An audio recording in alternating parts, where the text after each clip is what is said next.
우리 사도신경으로 사순절 5번째 주일 예배를 시작하겠습니다. 나는 전능하신 아버지 하나님 천지의 창조주를 믿습니다. 나는 그의 유일하신 아들 우리 주 예수 그리스도를 믿습니다. 그는 성령으로 잉태되어 동정녀 마리아에게서 나시고 본디오 빌라도에게 고난을 받아 십자가에 못 박혀 죽으시고 장사된 지 사흘 만에 죽은 자 가운데서 다시 살아나셨으며 하늘에 오르시어 전능하신 아버지 하나님 우편에 앉아 계시다가 거기로부터 살아있는 자와 죽은 자를 심판하러 오십니다. 나는 성령을 믿으며 거룩한 공교회와 성도의 교제와 죄를 용서받는 것과 몸의 부활과 영생을 믿습니다. 아멘. 찬송가 151장 같이 부르겠습니다.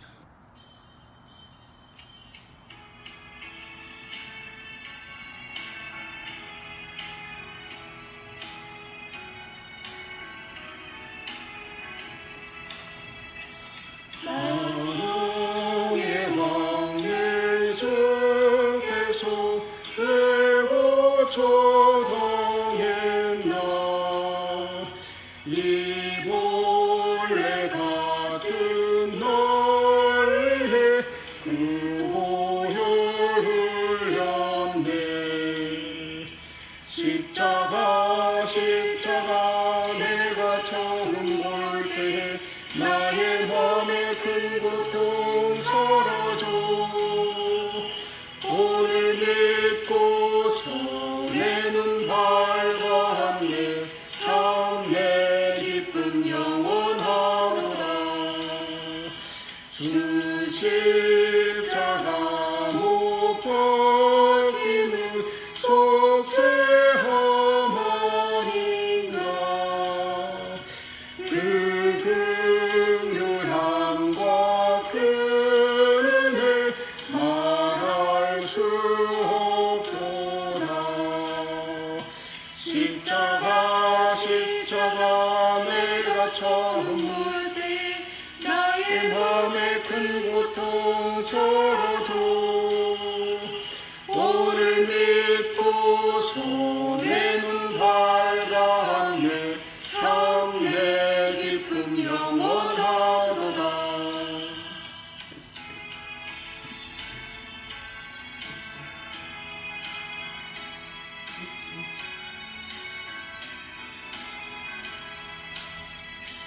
늘 울어도 그 큰 은혜 갚을 수 없네. 나 주님께 몸 바쳐서 주의 일 힘쓰리. 십자가 내가 처음 볼 때에 나의 맘에 큰 고통 사라져. 오늘 믿고서 내 눈 밝았네. 참 내 기쁨 영원하도다. 기도하겠습니다. 사랑과 은혜가 풍성하신 하나님 아버지, 지금 사순절 5째 주일에 예배하게 하시니 감사합니다. 주님께서 우리에게 주신 은혜와 사랑 속에 거저 주어진 일생을 살아가고 있음을 깨닫게 하셔서 늘 감사함에 그렇게 살고 있으며도 아버지 하나님, 저희가 그것을 깨닫지 못하는 것을 용서하여 주시옵소서. 날마다 주님의 크신 사랑과 은혜로 살아가고 있습니다. 그 사랑을 우리가 잊은 채 살고 있지는 않는지 이 시간 겸손히 회개하오니 지난날의 나약한 우리의 모습들을 용서하여 주시고 다시금 주님의 극진한 손길로 우리를 보살펴 주시옵소서. 사랑과 은혜가 풍성하신 하나님 아버지, 주님의 자녀로서 우리에게 주어진 삶을 살아갈 때에 하나님께서 우리에게 보여주신 그 사랑을 잘 실천할 수 있는 하나님 사랑, 이웃 사랑을 우리 스스로가 잘 실천해낼 수 있는 그런 삶을 살아갈 수 있도록 도와주시옵소서. 무엇보다 예수님을 따라 예수님의 성품을 닮아 살아가는 주님의 자녀들로서 저희들이 온전히 살아갈 수 있도록 주님 인도하여 주시옵소서. 은혜가 풍성하신 하나님 아버지, 이 시간 세워질 우리 교회를 위해 기도합니다. 교회와 성도들이 믿음으로 하나가 되도록 도와주시고 우리 교회가 반석위에 세워져 나가고 복음을 전하는 그 사명을 잘 받들게 하시고 세상에 그리스도의 사랑과 긍휼하심을 심게 하옵소서. 오늘도 선포되는 하나님의 말씀으로 저희가 하루하루를 살아갈 수 있도록 도와주시옵소서. 주님, 주님의 나라와 이 한국 교회를 위해서 기도합니다. 아버지 하나님, 이제 국회의원 선거를 앞두고 있습니다. 우리나라의 정치가 바로 설 수 있도록 도와주시고 어려운 가운데서도 자영업을 하는 사람들의 희망을 가질 수 있도록 아버지 하나님, 희망찬 우리 사회가 될 수 있도록 주님 도와주시옵소서.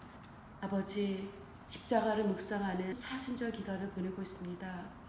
우리를 위해 십자가를 지신 예수님의 그 길을 우리가 깊이 묵상하며 주님의 십자가에 동참해 나가는 사순절 기간이 될 수 있도록 인도하여 주시옵소서. 우리 한 사람 한 사람이 맡겨진 그 삶을 정말 집중해서 잘 살아갈 수 있도록 도와주시고 아버지 하나님, 주님께서 묵묵히 걸어가셨던 그 골고다의 길을 저희들도 묵묵히 주님을 따라 걸어갈 수 있는 그런 한 주간의 삶이 될 수 있도록 인도하여 주시옵소서. 이 예배를 주님께 맡겨드리며 오늘도 대제사장으로 중보자가 되신 거룩하신 예수님의 이름으로 기도하옵나이다. 아멘. 예, 오늘 사순절 5번째 주일, 이제 주일에 주어진 본문이 예레미야 31장 31절에서 34절, 그리고 히브리서 5장 5절에서 10절, 그리고 요한복음 12장 20절에서 33절까지 말씀입니다. 우리 먼저 예레미야서부터 같이 한 절씩 교독하겠습니다. 여호와의 말씀이니라. 보라, 날이 이르리니 내가 이스라엘 집과 유다 집에 새 언약을 맺으리라. 이 언약은 내가 그들의 조상들의 손을 잡고 애굽 땅에서 인도하여 내던 날에 맺은 것과 같지 아니할 것은 내가 그들의 남편이 되었어도 그들이 내 언약을 깨뜨렸습니다. 여호와의 말씀입니다. 그러나 그날 후에 내가 이스라엘 집과 맺은 언약은 이러하니 곧 내가 나의 법을 그들의 속에 두며 그들의 마음에 기록하여 나는 그들의 하나님이 되고 그들은 내 백성이 될 것이라. 여호와의 말씀이니라. 그들이 다시는 각기 이웃과 형제를 가르쳐 이르기를 너는 여호와를 알라 하지 아니하리니 이는 작은 자로부터 큰 자까지 다 나를 알기 때문이라. 내가 그들의 악행을 사하고 다시는 그 죄를 기억하지 아니하리라. 여호와의 말씀이니라. 요한복음 말씀. 명절에 예배하러 올라온 사람 중에 헬라인 몇이 있는데 그들이 갈릴리 벳세다 사람 빌립에게 가서 청하여 이르되 선생이여, 우리가 예수를 배웁고자 하나이다 하니 빌립이 안드레에게 가서 말하고 안드레와 빌립이 예수께 가서 여쭈니 예수께서 대답하여 이르시되 인자가 영광을 얻을 때가 왔도다. 내가 진실로 진실로 너희에게 이르노니 한 알의 밀이 땅에 떨어져 죽지 아니하면 한 알 그대로 있고 죽으면 많은 열매를 맺느니라. 자기의 생명을 사랑하는 자는 잃어버릴 것이요 이 세상에서 자기의 생명을 미워하는 자는 영생하도록 보존하리라.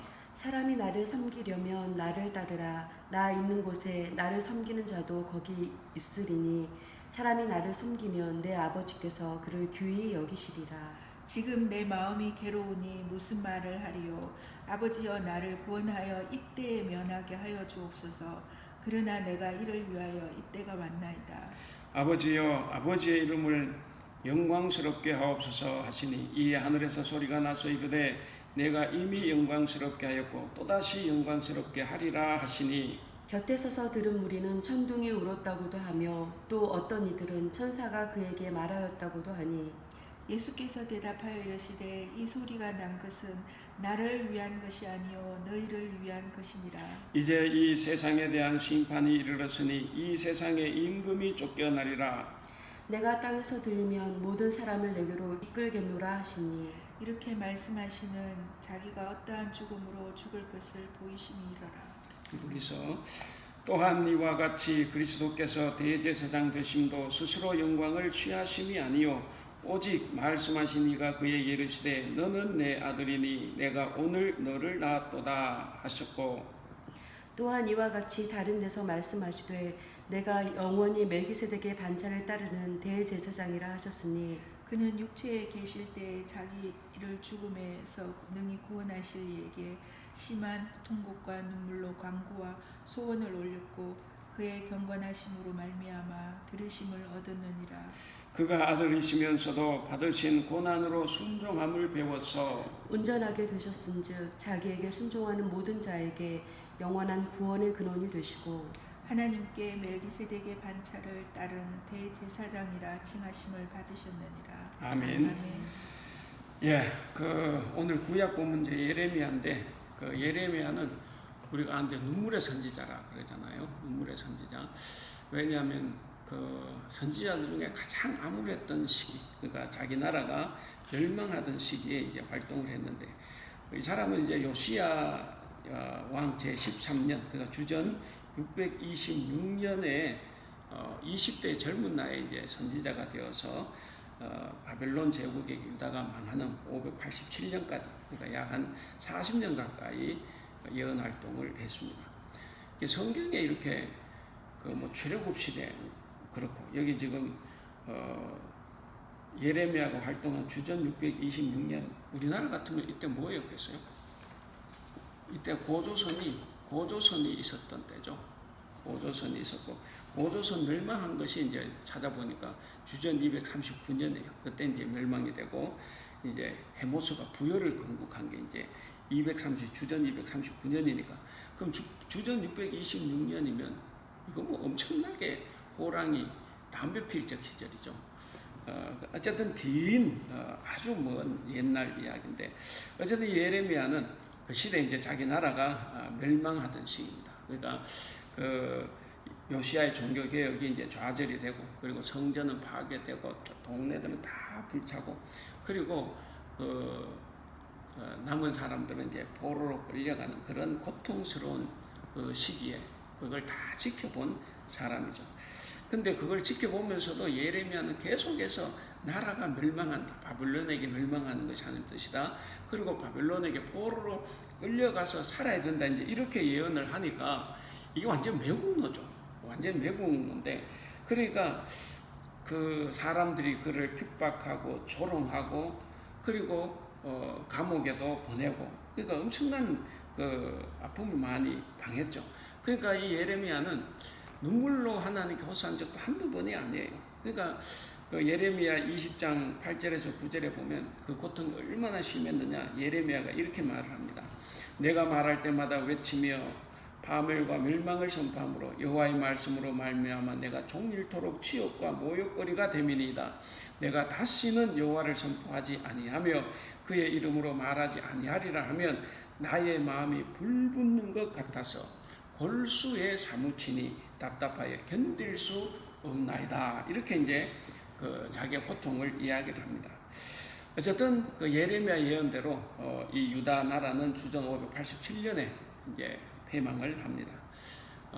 뭐 예루살렘 뭐 완전히 파괴되고 그 다음에 성전도 파괴되고 그리고 성전 안에 있는 모든 값진 기물들 다 이제 빼앗기고 뿐만 아니라 기둥에 붙어 있는 뭐 금은 다 갔죠. 그리고 마지막 왕 이 시드기야는 두 눈이 뽑힌 채로 이렇게 바벨론 쇠사슬에 묶여서 끌려가는 그런 비참한 것도 이제 예레미야가 다 봤죠. 그래서 이렇게 나라가 소용돌이에 파묻혀 있을 때 그때 예언을 했기에 이 사람을 이제 눈물의 선지자다 그렇게 이야기하는 거죠. 어쨌든 이 예레미야는 조국을 망해가는 이 조국을 바라보면서 한 가지 정말 위대한 예언을 합니다. 이제 오늘 본문에 나오는 건데 먼 미래에 탄생할 아기 예수님께 희망을 두는 거예요. 물론 그때 예레미야가 그게 아기 예수인데 이건 모르지만 그는 뭔가 그런 사람이 나타날 거다 하는 거는 이제 하나님을 통해서 이제 그가 알게 된 거죠. 그러니까 예언자죠. 그래서 먼 미래에 태어날 아기 예수님께 그 희망을 두고 그래서 정말 막연하고 먼 희망을 선포했습니다. 그것이 오늘 31절입니다. 우리 31절 같이 한번 읽어볼까요? 시작. 여호와의 말씀이니라. 보라, 날이 이르리니 내가 이스라엘 집과 유다 집에 새 언약을 맺으리라. 자, 여기 보면 이제 보라, 날이 이르리니, 이 말이 이제 우리가 주목해 봐야 될 말입니다. 그러니까 보라, 날이 이르리니, 아직은 날이 안 왔어요. 언젠가는 이제 날이 이르겠죠. 그러니까 뭔가 먼 미래에 일어날 일을 지금 예언을 하는 거예요. 그러니까 정말 희망은 희망인데 아득히 멀리 떨어져 있는 희망입니다. 근데 이 예언자, 이 예레미야는 이것을 아주 확신에 차서 희망을 품고 이제 이 말을 선포하는 거예요. 내가 이스라엘 집과 유다 집에 새 언약을 맺으리라. 그러니까 구약 성경에서 새 언약에 대해서 말하는 것은 여기 이 한 구절뿐입니다. 그러니까 이 예레미야는 그 고통 속에서, 나라가 망해가는 그 고통 속에서 정말 엄청나게 큰 희망을 바라본 거죠. 그러니까 고난이 그냥 고난이 아니라는 거예요. 뭔가 큰 깨달음을 얻고 새로운 희망을 볼 수 있는 그런 계기가 되는 거죠. 어쨌든 이 하나님이 이렇게 새 언약을 예레미야를 통해서 이렇게 제시를 하셨는데, 왜 새 언약을 제시했냐면 바로 옛 언약이 파괴됐기 때문입니다. 우리 32절 이어서 32절 읽어보겠습니다. 시작. 이 언약은 내가 그들의 조상들의 손을 잡고 애굽 땅에서 인도하여 내던 날에 맺은 것과 같지 아니할 것은, 내가 그들의 남편이 되어서도 그들이 내 언약을 깨뜨렸습니다. 그러니까 옛 언약, 이제 제가 아까 이제 드린 그 복사물에 있어요. 그 옛 언약이 바로 출애굽을 시켜서 시내산에 왔을 때 하나님께서 그 시내산에서 모세를 통해서 언약을 맺었어요. 그래서 그것을 이제 시내산 언약 이렇게 이야기도 하고, 혹은 언약 법전, 계약 법전 이렇게도 말을 한데, 어쨌든 그 모세를 통해서 시내산에서 맺은 계약인데, 그 중요한 것이 뭐냐면 그 이스라엘의 우리 하나님 여호와는 가나안의 신인 바알이 있죠. 그러니까 이 이스라엘 사람들은 하나님 여호와를 주인, 남편으로 알고 섬기며 살아야 되는데, 이것들이 살면서 가나안의 신인 바알을 주인으로, 남편으로 섬기며 살아왔습니다. 그래서 이제 하나님께서 이렇게 잘못 지금 섬기고 믿고 있는 이스라엘 백성들을 이제 심판하는 거죠. 그래서 이 법전을 통해서, 이 내용을 통해서 하나님께서는 너희는 바알의 신부가 아니라 나의 신부, 그래서 내가 너희의 남편이다 하는 것을 강조하는 말입니다. 자, 그런데 이후에 모세 이후에 이스라엘 백성들은 이런 시내산 언약, 하나님께서 사랑하셔서 맺은 언약을 주셨지만, 어제 이 사람들은 이 언약을 지키는데 번번이 실패했습니다. 방금 말씀드린 것처럼 하나님이 자기 남편이 아니라 바알을 자기 남편으로 섬겼기 때문에.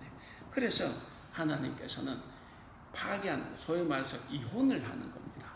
이혼을 완전히 끝내버리는 것. 그래서 그 옛 언약, 이 시내산 언약은 이들이 지키지 못했기 때문에 파기를 하고 맙니다.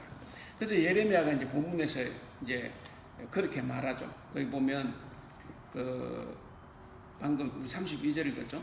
끝에 보면 내가 그들의 남편이 되었어도 그들이 내 언약을 깨뜨렸다 이렇게 나옵니다. 그러니까 내가 지 남편인데 이놈들이 자꾸 이렇게 불륜을 이제 저지르고 말았던 거죠. 그렇게 이스라엘은 하나님의 신부였는데 그냥 허울뿐인 하나님의 신부였지 정말로 한 번도 제대로 된 신부 역할을 하지를 않았습니다. 그래서 하나님 여호와를 버리고 바알을 남편으로 섬겼습니다. 그렇기 때문에 이제 이혼이 됐어요. 파기가 됐습니다. 그렇기 때문에 지금부터는 하나님의 보호하심을 받지 못해요. 하나님의 보호를 받지 못하니까 예레미야가 예언한 대로 곧바로 이제 나라가 멸망하죠. 계속해서 외세가 침략을 했고, 그리고 조국이 파괴되는 것을 다 바라봐야만 했습니다. 그래서 이 첫 언약, 아까 말씀드린 것처럼 이 시내산 계약이 첫 언약인데, 이 첫 언약이 파괴된 그 벌은 이스라엘에게 정말 혹독했다는 거예요. 그래서 깨지고 이제 바빌론 포로로 붙잡혀가서 사실은 거의 뭐 나라 없이 이제 떠돌아다니게 되는 거죠. 그러니까 이렇게 혹독한 대가를 치르고 있는데, 근데 예레미야가 이어지는 말씀, 이제 이 33절에서 새로운 희망을 선포하는 거예요. 우리 33절 같이 읽어보겠습니다. 그러나 그날 후에 내가 이스라엘 집과 맺은 언약은 이러하니 곧 내가 나의 법을 그들의 속에 두며 그들의 마음에 기록하여 나는 그들의 하나님이 되고 그들은 내 백성이 될 것이라. 여호와의 말씀이니라. 그러니까 이 새 언약은 옛 언약에 비해서는 확실히 다르다는 것을 지금 이야기합니다. 확실히 다른, 그야말로 새로운 것이라는 거죠. 뭐냐? 옛 언약은 돌판에 새겼어요. 근데 새 언약은 어디에 새깁니까? 인간의 사고와 생각과 의지의 중심부인 그 마음에 심는다는 거죠.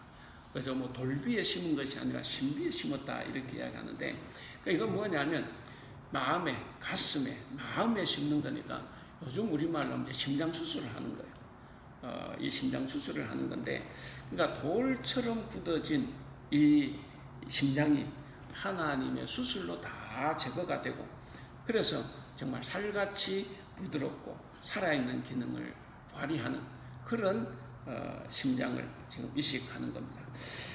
그래서 이제 앞으로는 어떠냐, 하나님의 계획은 이제는 이스라엘이 당연하게 자연스럽게 하나님의 법을 따르도록 마음 자체를 바꾼다는 거예요. 왜냐, 심장을 이식해버리니까. 그래서 그 마음 자체를 바꾸겠다는 것이 하나님의 뜻입니다. 어떻게 보면 하나님께서 이제 그 율법서에 많은 법을 주셨는데, 그래서 이 법을 주셨고, 그래서 하나님은 지금까지 이스라엘을 법으로 만나보셨어요. 그러니까 그때마다 법을 주셔서 그 법을 지키며 살게 했는데, 근데 한 가지 깨달음이 왔습니다. 인간은 법으로는 절대로 바뀌지 않아요. 그걸 이제 알게 된 거죠. 교회도 규정이고 가정에도 엄마 아빠가 세우는 뭐 어떤 자식에 대한 어떤 것이 있는데, 그렇게 법이나 규정으로 해가지고는 바뀌지 않는다는 거예요. 바뀌지 않는다. 그래서 이제 하나님은 돌이 아닌 마음속에 차가운 법이 아닌 하나님의 사랑을 담은 그 복음을 심어주겠다는 거죠. 그래서 이 사람들 삶, 백성들의 삶에 전인적인 변화가 일어나도록 하겠다 하는 겁니다. 그래서 이제 만약에 그렇게 되면 하나님과 회복된 이스라엘 백성들 사이에서는 뭡니까? 정말 진정한 연대감이 형성될 수 있어요. 근데 어떻게 지금 우리는 이렇게 지금 살고 있나요?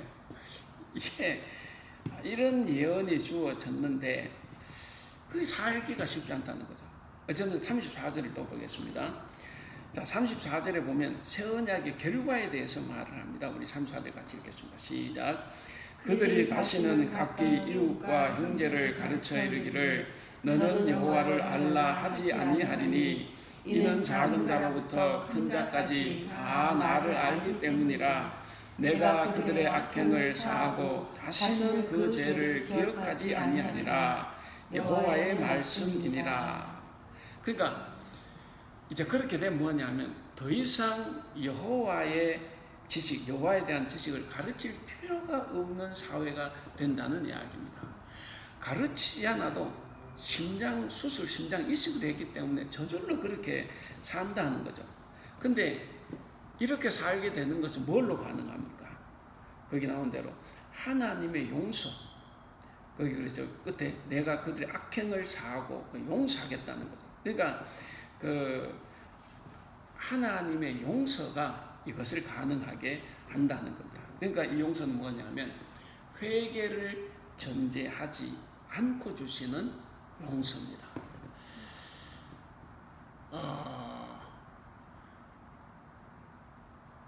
이루어졌어요? 성경은 분명히 이 구원은 하나님의 용서로 가능하고 용서는 회개를 전제하지 않고 주시는 용서다 그랬습니다. 그래서 그 인간 자체의 변화는 어디서 일어나느냐? 법이 아니라 여호와의 신앙, 여호와를 믿는 그 사랑으로 죄를 짓지 않게 되어 있다. 그러니까 사랑을 듬뿍 쏟아 붓는 것입니다. 이스라엘에 했으니까. 그렇게 되기 때문에 사람들은 더 이상 죄를 짓지 않는다 하는 거죠. 우리가 예레미야 50장 20절에 보면 이런 말이 있어요. 나 여호와가 말하노라. 그날 그때에는 이스라엘의 죄악을 찾을지라도 없겠고 유다의 죄를 찾을지라도 발견치 못하리니 이는 내가 나의 남긴 자를 살 것임이라 그랬습니다. 그러니까 이 용서가 하나님의 구원 방법의 가장 중요한 토대라는 거죠. 자, 어쨌든 여기 이렇게 보면 하나님이 백성들과 맺으실 새 언약은 바로 기독교 신앙, 우리 기독교 신앙의 핵심입니다. 그러니까 새 언약은 뭐냐? 이 새 언약은 예수 그리스도의 죽음만을 통해서 이루어지는 겁니다. 예수 그리스도. 그렇기 때문에 우리가 염두에 둬야 되는 것이죠. 항상 염두에 두는 것이 뭐냐면 이 하나님의 구원이 예레미야 그 당대에 바로 실천되지 않았다는 거예요. 그 먼 미래에 일어날 일이니까 그 당대에는 성취가 되지 않았습니다. 그래서 이 이스라엘 백성들은 이 예언이 있고 난 후에도 정말 긴 시간을 견디고 인내하며 살아야 됐습니다. 자, 그러다가 그러면 끝나는 게 아니라 이 예언 이후에 아까 말씀드린 것처럼 바벨론으로 포로로 끌려가서 굴욕을 당했고 그리고 70년이 차서 귀환을 했어요. 귀환을 했는데도 나라 못 세우죠. 나라 못 세우고 여전히 외세의 침략을 받아서 견디고 그리고 사실상 식민 지배를 받게 된 거죠. 그러니까 그런 이 예언 이후에 귀환 이후에도 늘 이 사람들은 고난의 세월을 보냅니다. 정말 길고 긴 고난의 세월을 보내야 하는데 그러다가 하나님께서는 정말 600년이 지나고 587년에 나라가 망했으니까 600년이죠. 600년이 지난 후에야 예레미야 예언이 성취가 되었습니다. 뭐가 성취된 거예요? 600년이 지나고 이제 예수님이 태어나신 거죠. 그래서 그 예언의 성취가 뭐냐? 바로 예수 그리스도입니다. 600년 전에 예레미야가 예언했던 그 분이 이제 나타나신 겁니다. 그래서 사람들은 더 이상 하나님을 알기 위해서 이곳저곳 이렇게 기웃거리지 않아도 됩니다. 왜냐? 예수님이 하나님의 아들이시고 그리고 하나님 자체입니다. 그러니까 하나님을 만나러 갈 필요도 없고 예수님께 나와서 말씀을 듣고 말씀대로 살아가면 되는 거죠. 그래서 이제는 아들 예수님이 아버지를 세상에 드러내게 된 거죠. 그래서 우리는 이제 눈을 뜨고 보면 이제 구원과 영광이 다 보이는 거죠. 그래서 아버지의 구원과 영광이 그렇게 예수님을 통해서 드러난 겁니다. 자, 오늘 이제 그 복음서를 보면 요한복음인데 요한복음서 본문이 바로 그런 사실을 우리에게 말해줍니다. 우리 23절에서 25절 요한복음 23절 25절 같이 읽어보겠습니다. 시작. 인자가 영광을 23절 시작. 예수께서 대답하여 이르시니 인자가 영광을 받을 때가 왔도다. 내가 진실로 진실로 너희에게 이르노니 한 알의 밀이 그 땅에 떨어져 죽지 아니하면 한 알 그대로 있고 죽으면 많은 열매를 맺느니라. 자기의 생명을 사랑하는 자는 잃어버릴 것이요 이 세상에서 자기의 생명을 미워하는 자는 영생하도록 보존하리라. 자, 23절에 보면 인자가 영광을 얻을 때가 왔도다 그랬습니다. 이 말은 이제 그 20절 보면 그랬죠. 헬라인, 그 이방인이죠.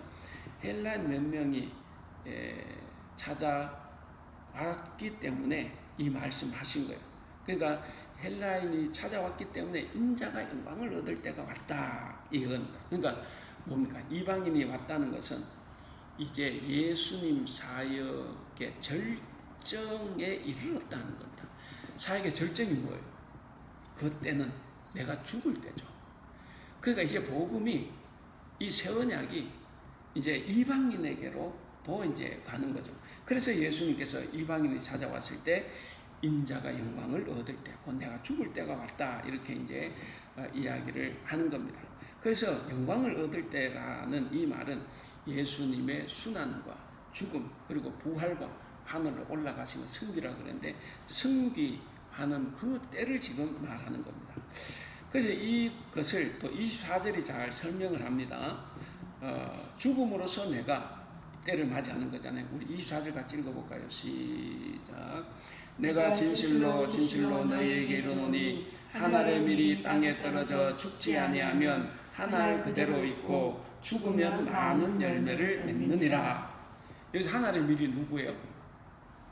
예수님, 예수 그리스도입니다. 그러니까 이 한 알의 밀은 예수님을 이제 상징하는 거. 씨를 심는다는 게 뭡니까? 죽는다는 거예요. 죽는다. 그러니까 곧 희생을 한다는 것을 이제 의미를 합니다. 그게 자기 때예요. 이게 내가 영광을 받는 것은 결국 죽음을 이야기하는 거죠. 그래서 예수님은 이 땅에 오셔서 처음부터 끝까지 자기 뜻대로 한 번도 살지를 않았어요. 물론 자기가 주도적으로 산 삶이지만 자기 뜻대로 산 것이 아니라 누구의 뜻대로 살았습니까? 바로 하나님 아버지의 뜻대로. 그래서 아버지의 뜻에만 전적으로 순종하신 겁니다. 따라서 이 새 언약, 예수 그리스도를 통해서 이루어지는 이 새 언약은 그야말로 하나님 은총이에요. 우리가 공짜로 주는 선물 아닙니까? 근데 예수님께는 뭐가 간 거예요? 예수님께는 순종과 희생이죠. 내가 죽음까지도 순종하는 그것으로 가능해졌다는 이야기.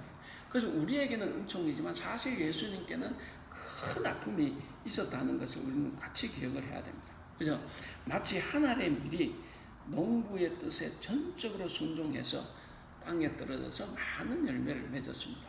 그것처럼 예수님은 농부의 뜻, 하나님의 뜻에 전적으로 순종하신 거예요. 그 하나님의 뜻에 전적으로 순종해서 우리의 인간의 구원이 이루어진 겁니다. 자, 27절 거기 보시면 같이 읽어볼까요? 시작.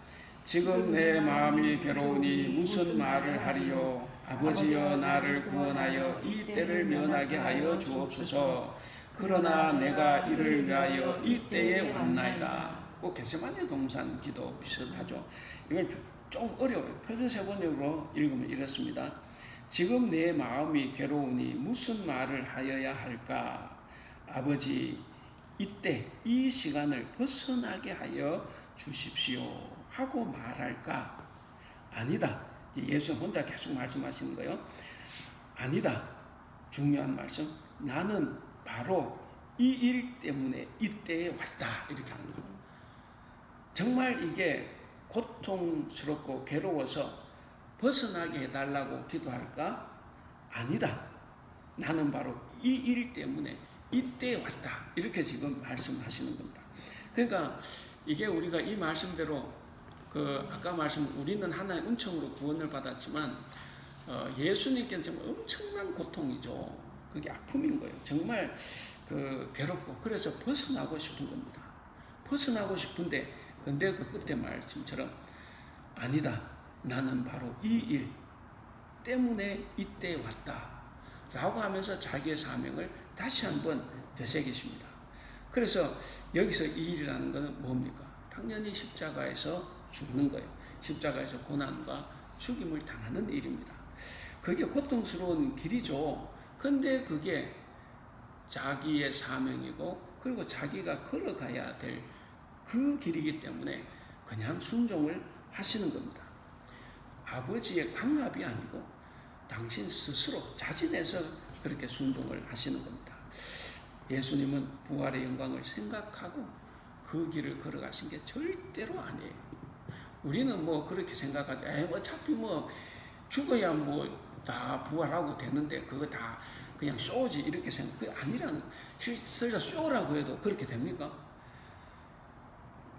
전사님 보고 누가 1분만 정기금 좀 받아. 그 뒤로 내가 돈 1,000억을 줄게. 그러면 1분 정도 받을 수 있어요. 이거 정말 그렇지 못한 거예요. 그러니까 우리는 쇼지 이렇게 해도 그 쇼라고 해도 그게 결코 쉬운 게 아닌 겁니다. 그러니까 결코 부활의 영광을 생각하고 예수님께서 그 길을 걸어가신 게 아닙니다. 그 길에는 오로지 뭡니까? 십자가의 고난, 그 죽음만 선명하게 남아 있는 거예요. 그래서 예수님은 그 가운데서도 기꺼이 땅에 떨어져 죽는 미랄이 되고자 하신 겁니다. 바로 이것이 하나님을 영광스럽게 하고 그렇게 결국 자기가 영광이 되게 되는 겁니다.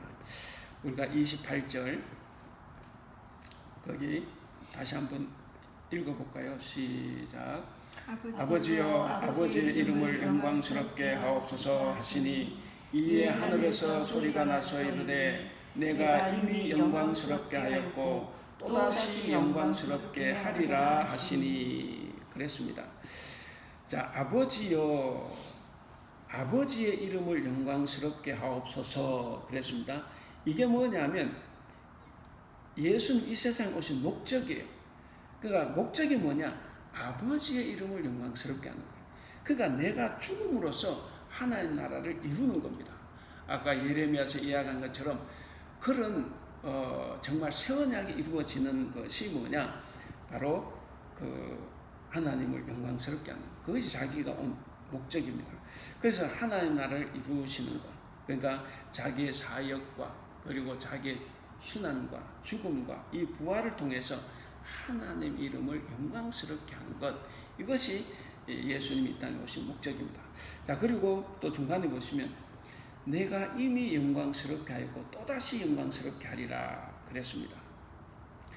내가 이미 영광스럽게 하였고 거기에 표준세 번역 있나요?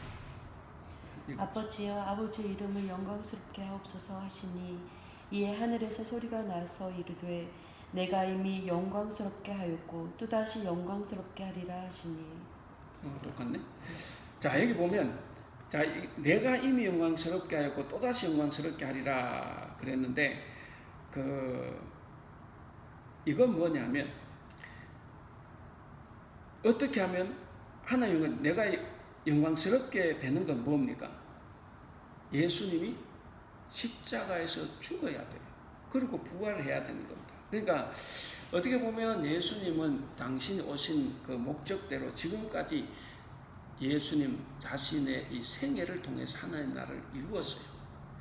근데 살아 생전에도 이루었는데 근데 앞으로 또 죽으면서도 이룬다는 거죠. 그래서 앞으로 십자가의 죽음과 부활을 통해서 또 이룰 겁니다. 그래서 내가 이미 영광스럽게 하였고 그러니까 너의 생애를 통해 이미 영광스럽게 했다는 거예요.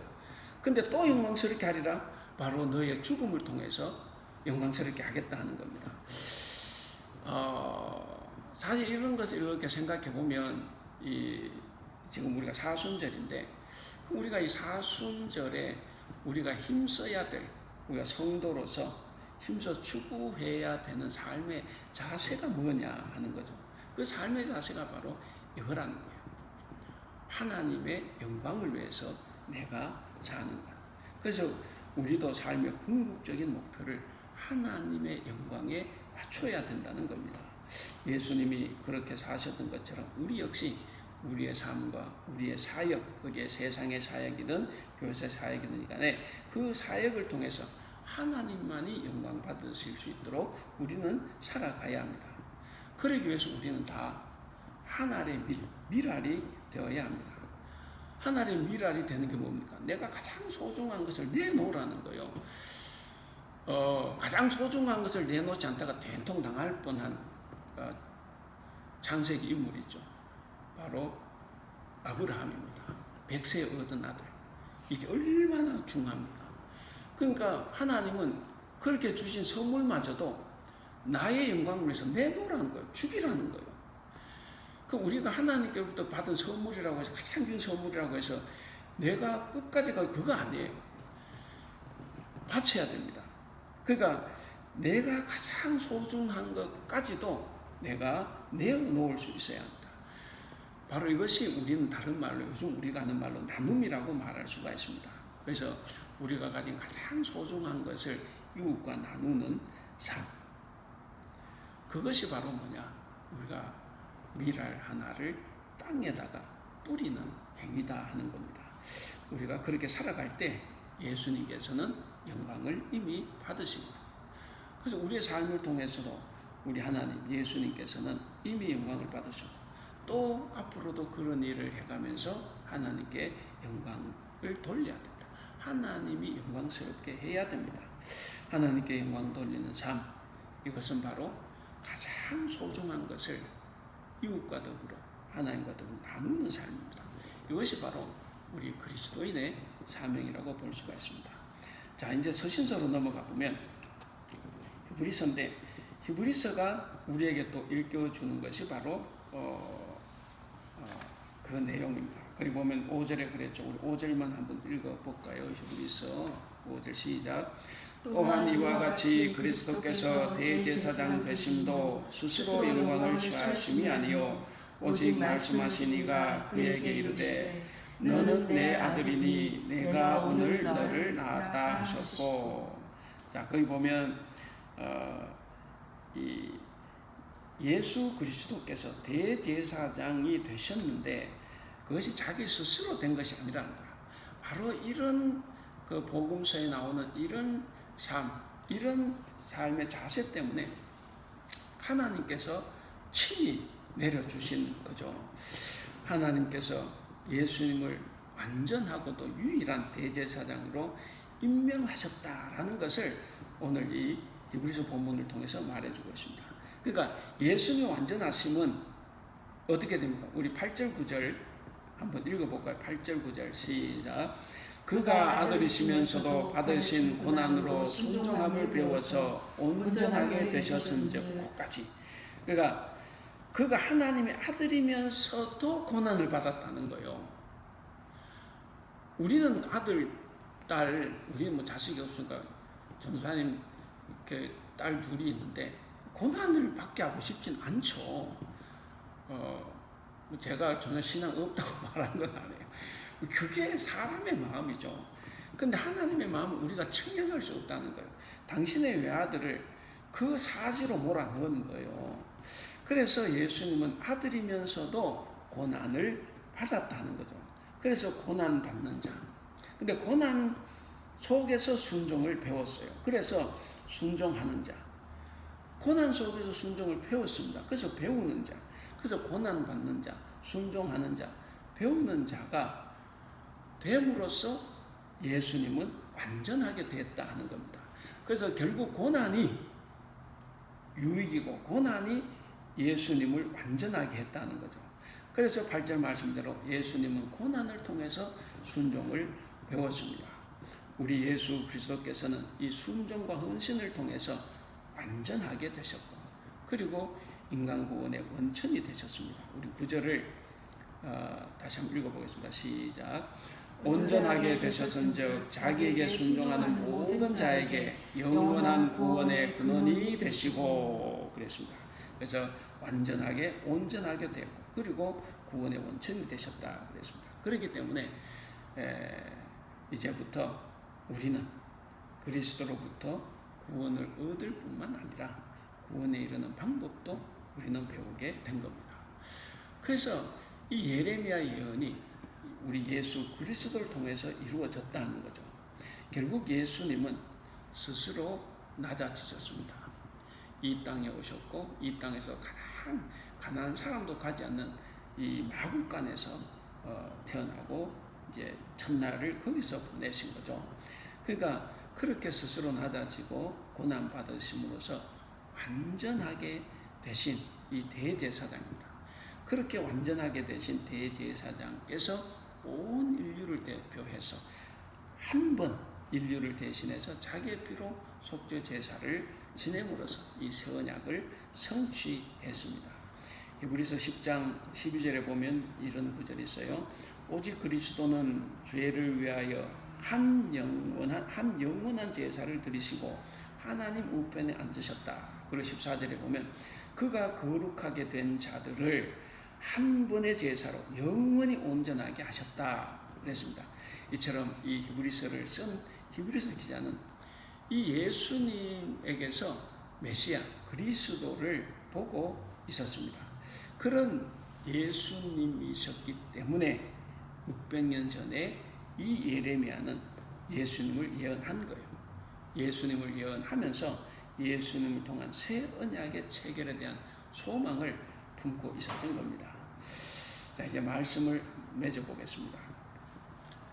우리가 이제 오늘 이 새 본문을 봤는데, 저는 이 말씀을 통해서 앞으로 세워질 우리 교회가 먼저 죽는 훈련을 해야 한다는 거죠. 제가 오늘 제목을 어떻게 정했냐 하면, 그리스도인, 지금 죽어야 사는 사람이에요. 지금 죽어야 사는 사람. 내일 죽어도 안 돼. 지금 죽어야 사는 사람입니다. 그래서 우리는 먼저 죽는 훈련을 해야 합니다. 한 알의 밀알이 땅에 떨어져서 죽으면 많은 열매를 맺습니다. 예수님도 십자가에서 죽으심으로써, 십자가에서 당신 자신 희생함으로써 우리의 구원을 이루셨습니다. 그렇기 때문에 우리도 땅에 떨어져 죽고 희생할 때, 세상으로 나가서 정말 죽고 희생할 때, 곧 하나님과 맺은 이 새 언약을 잘 지킬 때 우리도 이웃도 함께 살고, 그리고 하나님께서 영광을 받으시는 겁니다.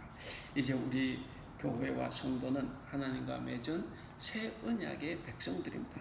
새 언약 백성으로서 우리는 새 언약을 충실하게 지켜야 됩니다. 새 언약은 예수 그리스도 통해서 우리에게 많이 가르침을 받았습니다. 특별히 상상 설교죠. 마태복음 5장에서 7장까지.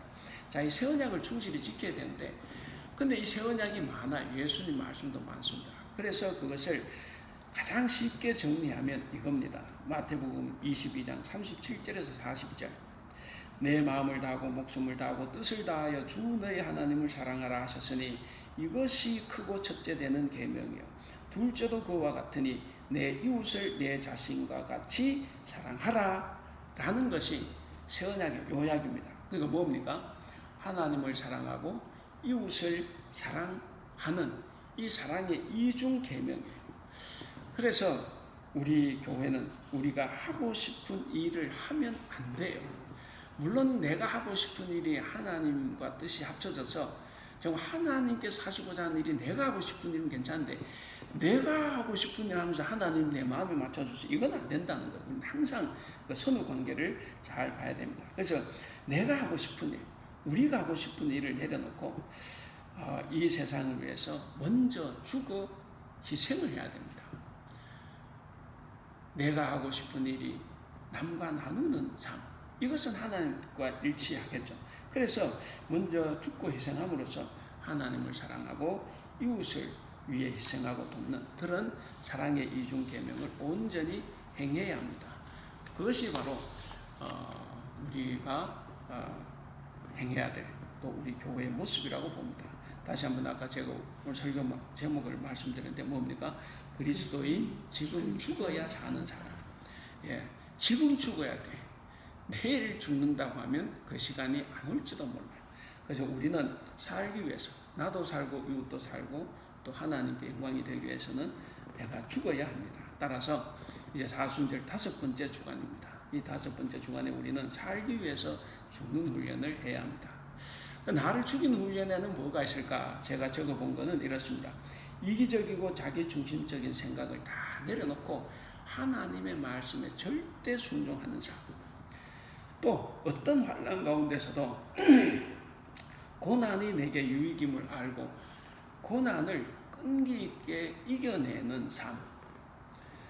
또 그 고난을 통해 순종을 배움으로써 성숙한 인품으로 살아가는 삶.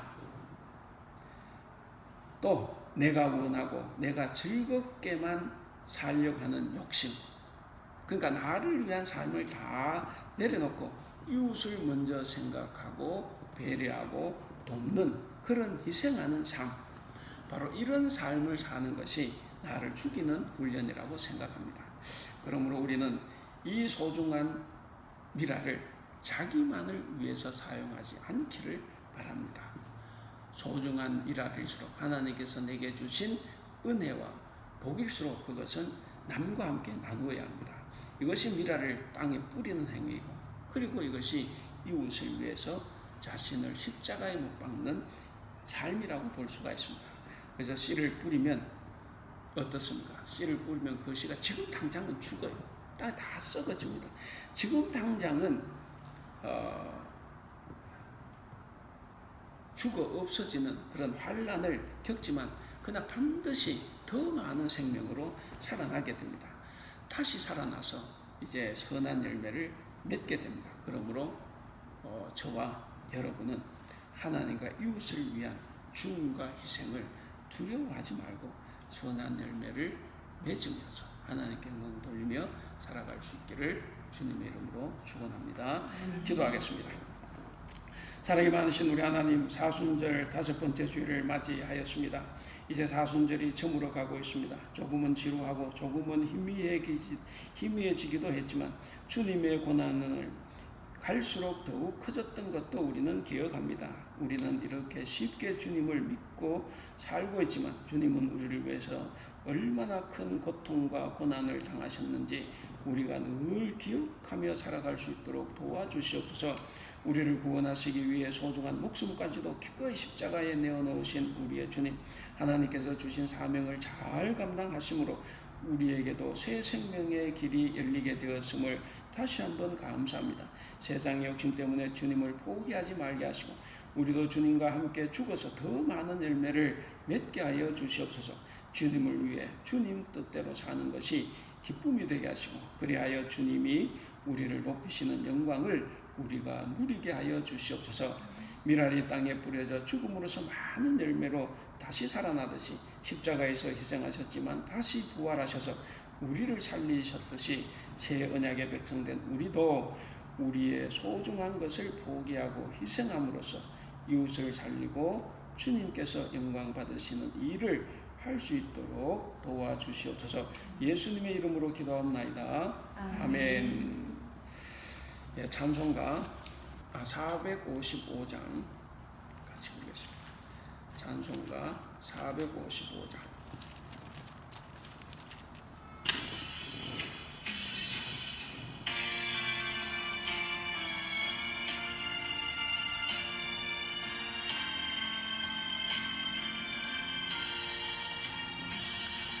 주님의 마음을 본받는 자, 그 맘에 평강이 찾아오는 사막한 세상을 이기니 하늘로부터 임함이로다. 주님의 마음 본받아 살면서 그 거룩하신 나도 이루리. 주 모습 내 눈에 안 보이며 그 음성 내 귀에 안 들려도 내 영혼 날마다 주를 만나 신령한 말씀을 배우도다. 주님의 마음 본받아 살면서 그 거룩하신 나도 이루리. 가는 길 거칠고 험하여도 내 맘에 불평이 없어지면 십자가 고난을 이겨내신 주님의 마음 본받음이라. 주님의 마음 본받아 살면서 그 거룩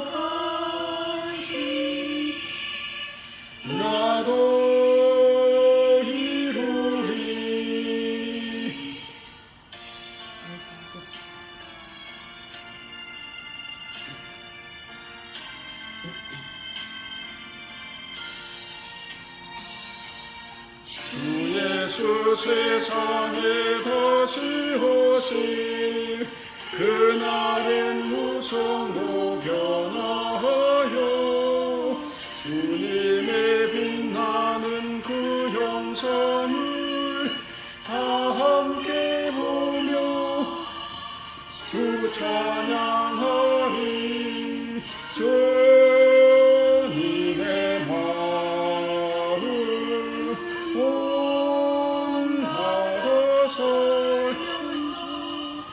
그 거룩하시 나도 이루리. 기도하겠습니다. 사랑과 은혜가 충만하신 우리 하나님 아버지, 은혜를 감사합니다. 하나님, 우리에게 사순절이라는 기간을 허락하셔서 주님의 순환과 죽음을 묵상할 수 있도록 하시고, 하나님, 우리도 이웃을 위해서 희생하며 헌신하며 살아갈 수 있는 다짐을 할 수 있게 하신 그 은혜 참으로 감사합니다. 하나님, 우리가 사순절을 돌아보면서 우리의 삶을 또한 돌아봅니다. 하나님, 우리가 주님 뜻에 합하게 살아왔는지, 정말 세상에서 하나님을 사랑하고 이웃을 사랑하는 이 사랑의 이중 계명을 행하면서 살아왔는지 다시 돌아봅니다. 하나님, 우리에게 은혜를 베풀어 주셔서 하나님 늘 주님의 사랑을 품고 주님의 사랑을 실천하며 살아갈 수 있도록 도와주시옵소서. 오늘도 이 시간 하나님 빈손 들고 나오지 않고 주님께 귀한 예물을 바쳤습니다. 하나님 아버지, 이 예물이 정말 주님의 뜻을 위해서 잘 쓰여질 수 있도록 도와주시옵소서. 이웃을 사랑하는 데 부족함이 없는 예물이 되게 하시고, 하나님의 영광을 드러내는 데 부족함이 없는 예물이 될 수 있도록 도와주시옵소서.